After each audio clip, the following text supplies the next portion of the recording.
Examen físico osteoarticular. La exploración debe realizarse en forma metódica y ordenada, la cual de manera general se puede dividir en inspección, palpación y movilidad. Inspección. El examen comienza al hacer contacto visual con el paciente. En la inspección observamos la presencia de tunefacción, aumento de líquido articular, derrame articular, puede ser inflamatorio o número. Engrosamiento sinovial, indica sinovitis y es frecuente que coexista con derrame, aunque en ocasiones este puede ser difícil de apreciar. Tumefacción de los tejidos blandos periarticulares. Deformaciones, en muchos casos permite llegar al diagnóstico y conocer su evolución. Son característicos. Tofos gotosos en las manos. Pérdida de la alineación articular de la columna vertebral en la espondilitis anquilosante, cifosis dorsal con pérdida de la lordosis lumbar. La posición antártica, escoliosis, en la discopatía lumbar. Estado muscular, la presencia de fasciculaciones o de los espasmos musculares, así como la existencia de hipertonía o hipotonía musculares. Palpación. 1. Dolor. Durante la exploración es importante diferenciar en primer lugar el dolor de la movilización y el dolor palpatorio. 2. Fuerza muscular. Es también de interés la evaluación de la masa y la fuerza muscular, para lo cual es útil la exploración de movimientos contra resistencia, donde no se mueve la articulación del paciente, sino que de forma selectiva se ponen en tensión los músculos. 3. Rango del movimiento. Al evaluar el grado de movilidad articular se deben realizar movimientos tanto activos, ejecutados por el paciente, como pasivos, realizados por el explorador, y se tratará de precisar si alguna restricción es mecánica o debida al dolor. 4. Calor.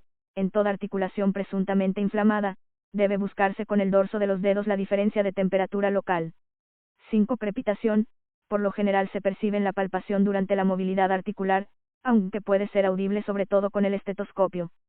Traduce erosión y adelgazamiento importante del cartílago articular. Exploración articular sistémica. Articulación temporomandibular. Inspección. Puede estar comprometida por artropatías inflamatorias como la artritis reumatoide. Palpación. Para explorar la sensibilidad de la articulación se debe colocar la yema de los dedos índices en cada conducto auditivo externo y se pide al paciente que haga apertura y cierre de la boca.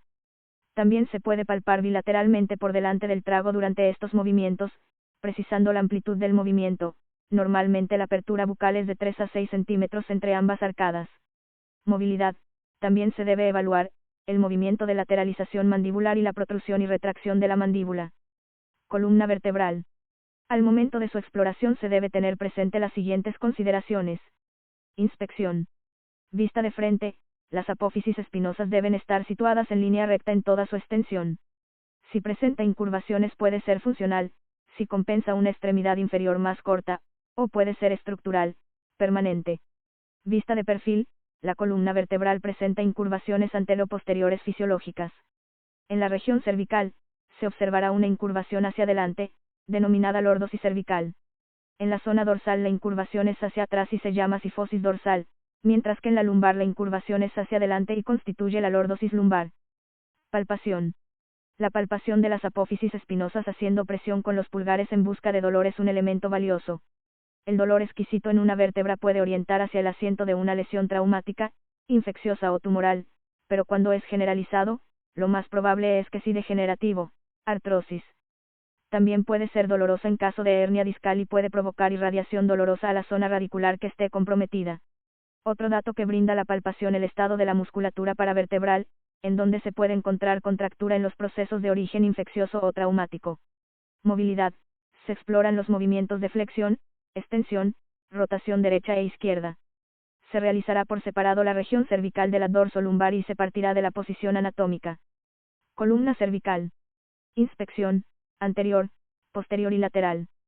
Se realiza con el paciente sentado y permite detectar alteraciones estáticas y actitudes viciosas fijas o temporales, por ejemplo, la inclinación lateral de la cabeza en la contractura muscular dolorosa aguda del SM, tortícolis. Se comprobará la alineación correcta en los planos sagital y transversal. Palpación. Deberá efectuarse explorando las apófisis espinosas, los puntos suboccipitales y los trapecios. Proporcionará información acerca de zonas dolorosas, como también del tono muscular y la presencia de crepitación en la cervicoartrosis. Movilidad. En condiciones normales. Flexión. El paciente deberá tocar con el mentón, la boca cerrada, el manubrio external, flexión de 0 a 70. Extensión. se le indica al paciente que aleje el mentón del esternón, extensión del sexagésimo, o bien la frente y la nariz deberán quedar en un plano horizontal. Rotación, se indica al paciente que intente dirigir el mentón al hombro, a cada lado, rotación de 60 a 80. Inclinación o inflexión lateral, se le indica al paciente que con la oreja intente tocar al hombro, a cada lado, inclinación de 30. Columna dorsolumbar. Se realiza con el paciente en bipedestación, en posición neutra y con los pies paralelos, separados. El médico se sitúa a un par de pasos de distancia, lo observará de perfil y por detrás. Se observan. Inspección. La cifosis dorsal y la lordosis lumbar normales. Expansión del tórax, notando si existe alguna simetría, grado de nutrición y alteraciones cutáneas que hagan presumir una patología ósea. Alineación de la columna. La desviación lateral en el plano frontal conformará una escoliosis, que hará que la altura de los hombros sea desigual, provocará un descenso de la escápula de un lado y destacará el relieve de una cresta ilíaca. Con la maniobra de Adams se pondrá en evidencia la escoliosis en forma más marcada. Se hace inclinar al paciente hacia adelante en actitud de tocarse los pies y se lo observa desde atrás y adelante. La desaparición de la curva normal, con el paciente sentado, sugiere que la escoliosis es móvil y secundaria al acortamiento de un miembro inferior. Si persiste e incluso se acentúa cuando se inclina hacia adelante estando sentado, se confirma el diagnóstico de escoliosis estructural. Se debe describir las curvas, denominándolas por el lado de la convexidad y por la vértebra vértice de la curvatura, ejemplo, escoliosis dorsal derecha. Palpación, se examinan los puntos dolorosos y se presiona sobre las apófisis espinosas. Además, se palpará la musculatura paravertebral en busca de contractura dolorosa refleja y los puntos sacroilíacos, que serán dolorosos en la sacroilitis. Movilidad, a nivel de la columna dorsal los movimientos son limitados. Los movimientos sobresalientes son la rotación y el nivel máximo se encuentran en D7 de 8. Con el paciente sentado, con las manos sobre la región cervical y los codos perpendiculares al eje del tronco, se explora la rotación hacia ambos lados, alejando y aproximando los codos al eje del cuerpo. En la columna lumbar se explora. Flexión, se le indica al paciente que trate de tocarse la punta de los pies con los dedos extendidos, sin flexionar las rodillas. La flexión alcanza los 60 grados. Puede mostrar que persiste la lordosis lumbar, que hay borramiento sin cifosis o que hay cifosis discreta. Extensión, es más difícil de medir y se estima la apreciación del observador, haciendo que el paciente se incline hacia atrás. Normalmente llega, más o menos, a 30. Inclinación lateral, se hace a la derecha y a la izquierda, haciendo que el paciente deslice una mano cada vez hacia el suelo. Puede llegar aproximadamente a 20. Prueba de Scover. Consiste en que, con el paciente de pie, se marca la punta de la apófisis espinosa de L5, y se hace otra marca 10 centímetros más arriba. Al flexionar el tronco, las dos referencias se separarán normalmente, aumentando a varios centímetros la distancia anterior, lo normal es que sea mayor a 3 centímetros. Si dicho aumento es inferior a 3 centímetros, ello indica que existe limitación de la flexión. Es más útil para el seguimiento del paciente espondilítico que para su diagnóstico. Maniobra de Goldthwait. Posee gran sensibilidad para la detección de la lumbalgia. Con el paciente en decúbito dorsal, se eleva la pierna con la rodilla extendida mientras se coloca la otra mano en la región lumbar con el fin de detectar el instante en que la columna comienza a moverse. La aparición de dolor lumbar bajo en este momento indica compromiso de la columna lumbar. Maniobra de la Sege. Con el paciente en decúbito dorsal, se eleva con una mano uno de los miembros inferiores con la rodilla en extensión. Si antes de los 70 grados aparecen dolor o parestesias en banda, la maniobra se considera positiva. Es posible que aparezca el dolor en el otro al realizar dicha maniobra y esta se designa como la Sege contralateral, más específica pero menos sensible. Determina si hay dolor a la elongación del nervio ciático o sus raíces. En la maniobra de la Sege posterior, con el paciente en decúbito ventral, se extiende el muslo con la rodilla flexionada. El dolor aparecerá en la región anterior del muslo en la radiculopatía L4. Maniobra de Bragard. Después de efectuar la maniobra anterior, si esta es positiva, se desciende levemente la pierna hasta que desaparece el dolor, luego se ejecuta una fuerte dorsiflexión del pie, con ello reaparece el dolor si hay radiculitis. Maniobra de Neri forzada. El paciente se sienta en la mesa de exploración con las rodillas y caderas a 90 grados, el explorador flexiona cuidadosamente la cabeza sobre el tórax y si se produce dolor radicular, se dice que el signo de Neri es positivo.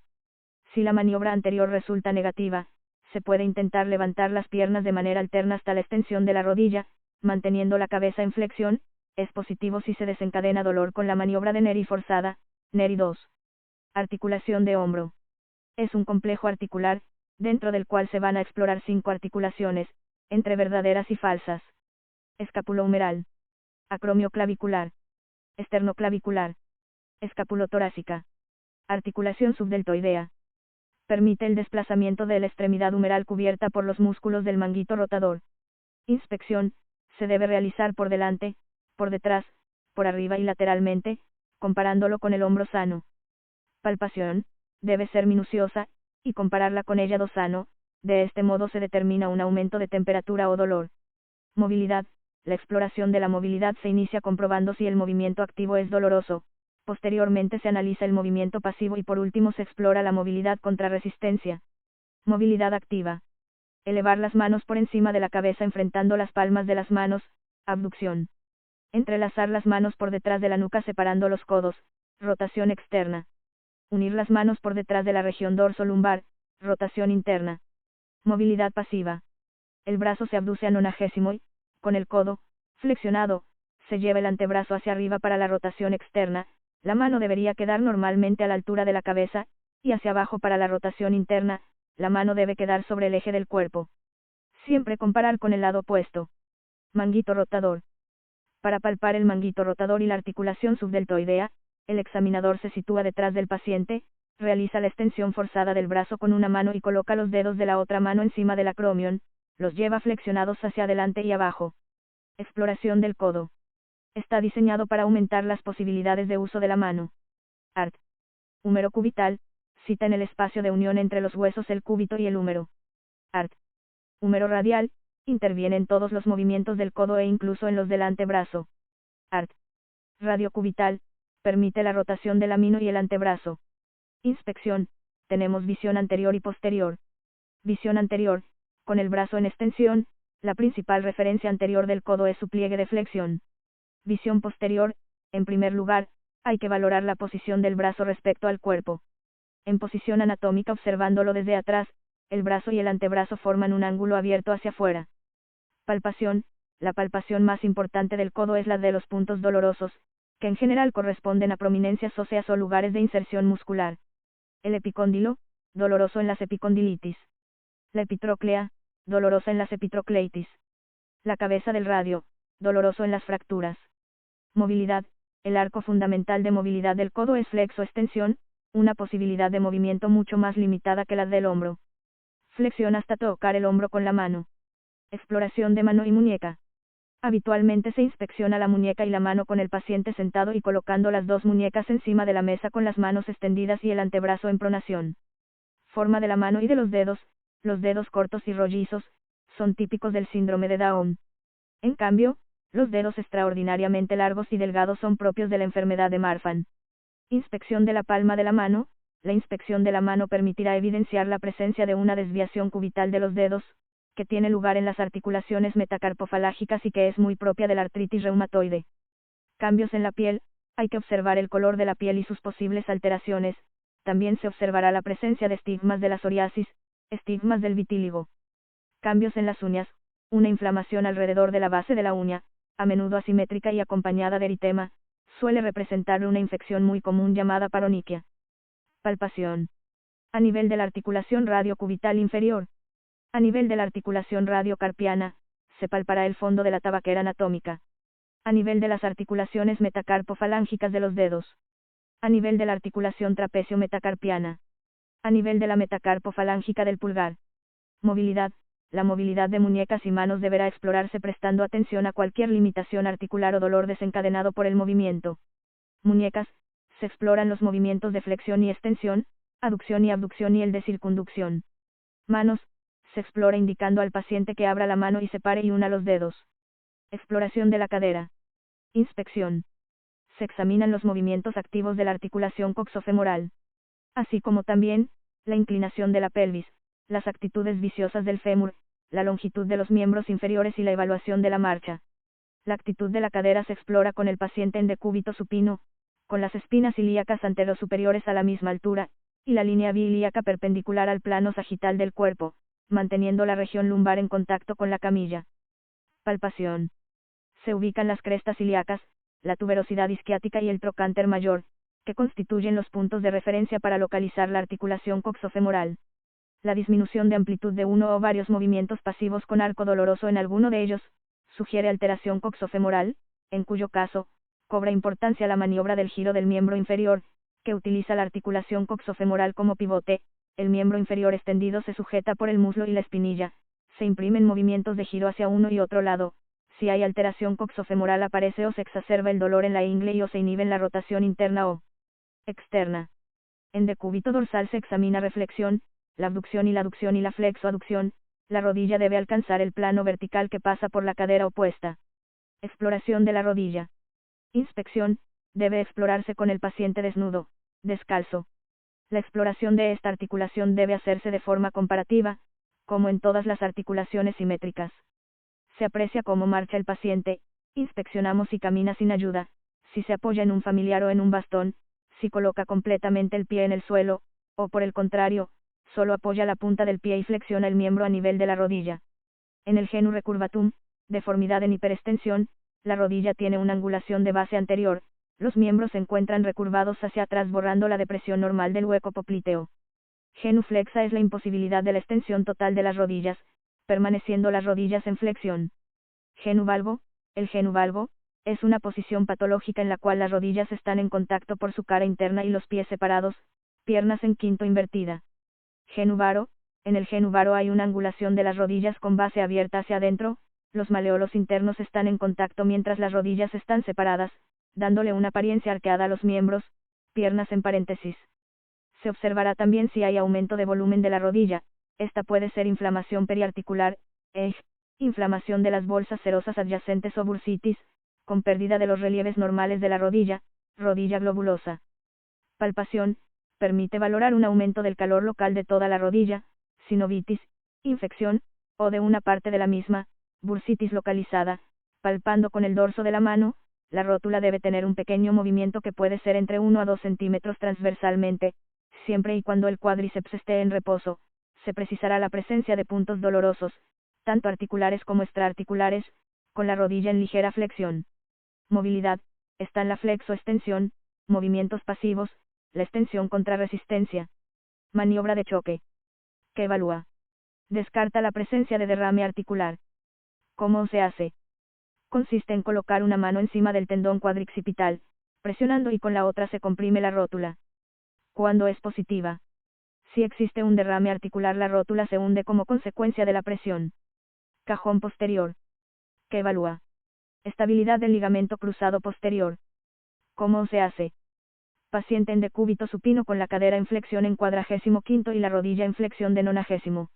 El explorador se sienta encima del pie del paciente y coloca las manos en la tuberosidad de la tibia y realiza una fuerza en dirección dorsal. ¿Cuándo es positiva? Si aparece un desplazamiento dorsal de la tibia. Maniobra de la oleada. ¿Qué evalúa? Descarta la presencia de derrame articular. ¿Cómo se hace? El paciente se encuentra acostado boca arriba con las rodillas extendidas. El examinador comprime el lado medial de la rodilla. Manteniendo esta presión, con la otra mano se aplica presión sobre la cara lateral de la rodilla y simultáneamente libera la mano que está haciendo presión en medial. ¿Cuándo es positiva? Cuando hay un aumento brusco de volumen en la parte medial al liberar la mano que estaba haciendo presión en esta. Bostezo medial. ¿Qué evalúa? Evalúa el ligamento colateral medial, tibial. ¿Cómo se hace? Paciente en decúbito supino. El explorador toma con una mano la porción distal de la tibia y con la otra sujeta la rodilla por su cara lateral, desplaza la tibia hacia lateral. ¿Cuándo es positiva? Cuando se observa mayor laxitud, disminución del tope o dolor. Bostezo lateral. ¿Qué evalúa? Evalúa el ligamento colateral lateral, fibular. ¿Cómo se hace? Paciente en decúbito supino. El explorador toma con una mano la porción distal de la tibia y con la otra sujeta la rodilla por su cara medial, desplaza la tibia hacia medial. ¿Cuándo es positiva? Cuando se observa mayor laxitud, disminución del tope o dolor. Test de Lachman. ¿Qué evalúa?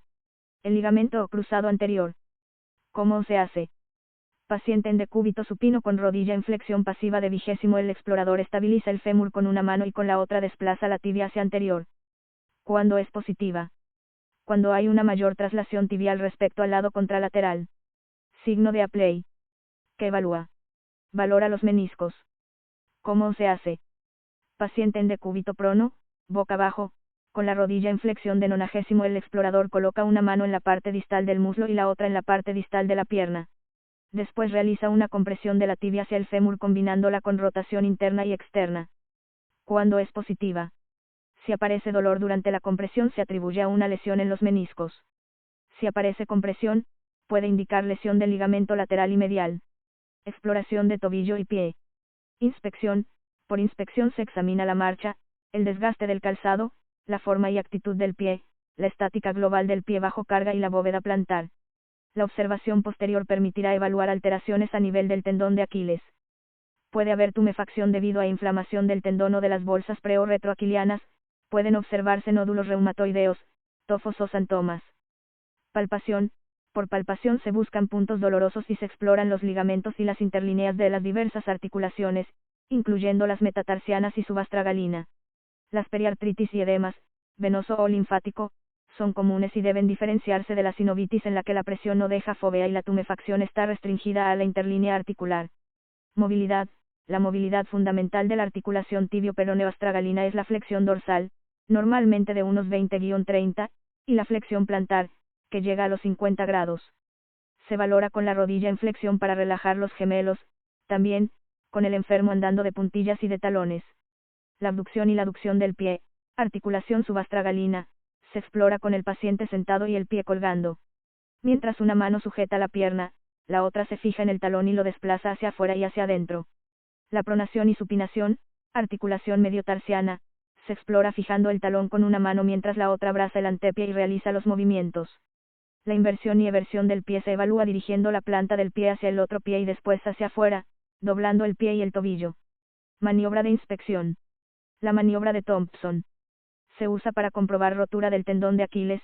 El paciente se arrodilla en una silla con los pies extendidos fuera del asiento y el examinador comprime y empuja la pantorrilla hacia el hueco popliteo, lo cual produce normalmente dorsiflexión plantar del pie, pero en la rotura del tendón aquiliano el pie no se mueve.